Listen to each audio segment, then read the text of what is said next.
Aloha, Reject Nation. How y'all doing? G-Train and the J-Train. Going to check out The Last Jedi, a deleted scene. Oh boy. I cannot wait to see this. I hear it's a deleted scene with Phasma or some type of alternate take that did not make it into the film. Super deleted. All right, you ready for this, Jay? It's from I am. Star Wars Channel themselves. Oh boy, this is a fish. Oh yeah, by the way, patron of the day shout for Austin Moore. Star Wars Show. Whoa.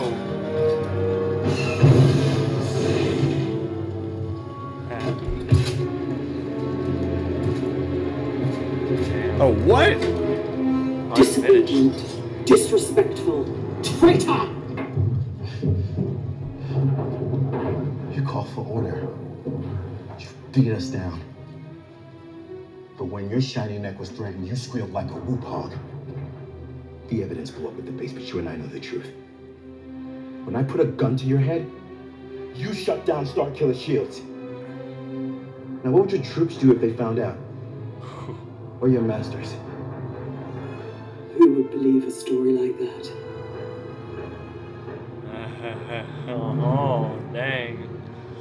Oh no. Oh, whoa! What's going on, Finn? Ah! Damn!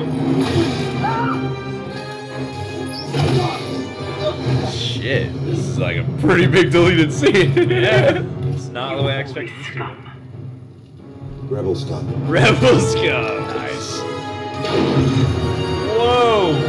Yeah, you really suck, Phasma.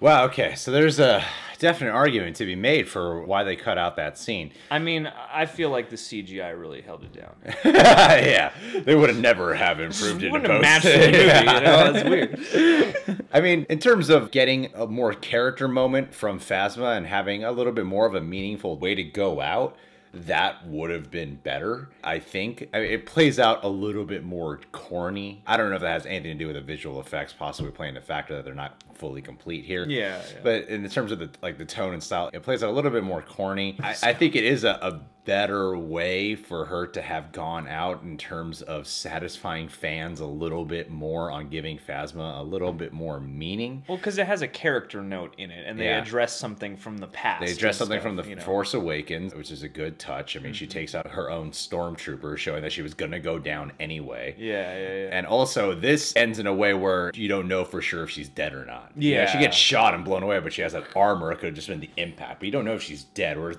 as the way The Last Jedi goes, like, oh, that bitch dead. Yeah, yeah. Pretty clear. Yeah. I don't know, as the movie itself stands, from my recollection of it anyway, where this would have truly fit in the cut that came out. I feel like there would have had to have been a little bit more with Finn and Phasma to make this scene truly jive. Yeah. But yeah, I do wish we got something closer to this in the actual movie. And it's cool to see that they were thinking along these lines anyhow, you know? Yeah, I'm not sure why they chose to go with the one that we got in The Last Jedi specifically, because as much as I'm part of the fan base that did really love The Last Jedi, I was on board with everyone going, yeah, Phasma's pretty wasted in that film too. Phasma's pretty wasted, and the Finn storyline, the more that I think about it, could at least have been smoothed or finessed or just kind of altered in ways. It always stands out as the odd duck of that movie to me, and I feel like this kind of factors in with that too. It's a more satisfying way for her to go out in this specific scene. It's not personal. It's not as underwhelming. The thing too is that this actually relates to the themes in The Last Jedi also, because Finn has had to learn an arc of, you know, being truly courageous and whatnot, and he's confronting her about like, hey, I held you up and you caved. I just don't think tonally it fits with the way the last like 30-40 minutes of The Last Jedi plays out. That's probably the issue. Yeah, it might have felt like isolated or random. Yeah, like the whole tone, even when she goes scum, rebel scum. I can't even remember that line's in the movie. It just plays out a little corny here, but the context of it works better. Yeah, and it's one of those lines where he says it and you're half like and you're half like, all right.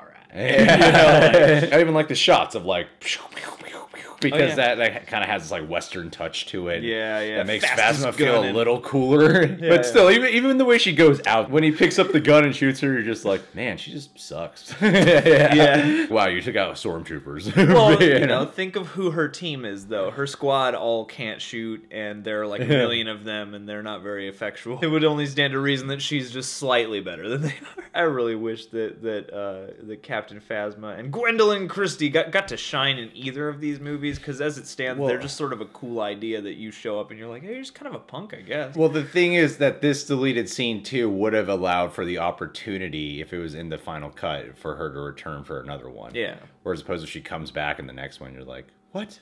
Well, maybe Why they should can, she just like, keep coming back? Maybe they'll bring her back as like half a robot, because that thing too is like he sliced her hand off. And I was Oh, like, and that's the other part, is that's the the Star Wars homage that the Marvel movies do all the time too, is cutting off the arm. That would have been a cool little tribute as well. I mean, she's nowhere near along the lines of a Darth Vader, but it would have been cool. Back with a robo hand Yeah. to like really show down with Finn in the last one. Personal vendetta. This actually gives Phasma a little bit of an actual scene where she's being confronted. Who would believe that? She turns on the troopers. Some voice and eyeball Yeah, acting. yeah, it's something, you know. Get a little teary in that one eye. This probably would have been better. I think with a little bit of tweaking in tone, this would have been better. Patron of the day shout out for Austin Moore. Austin, dude, my friend. Keep Austin Moore weird. This guy does these like really cool Lego Star Wars films that I've checked out. And this dude actually is putting together another one that he asked me to do voice work for. I think John heard me in the bedroom recording for it. Yeah, give me a good amount of lines to do. So when that's out, you best believe we'll be doing a reaction to that so I can catch my couple minutes to see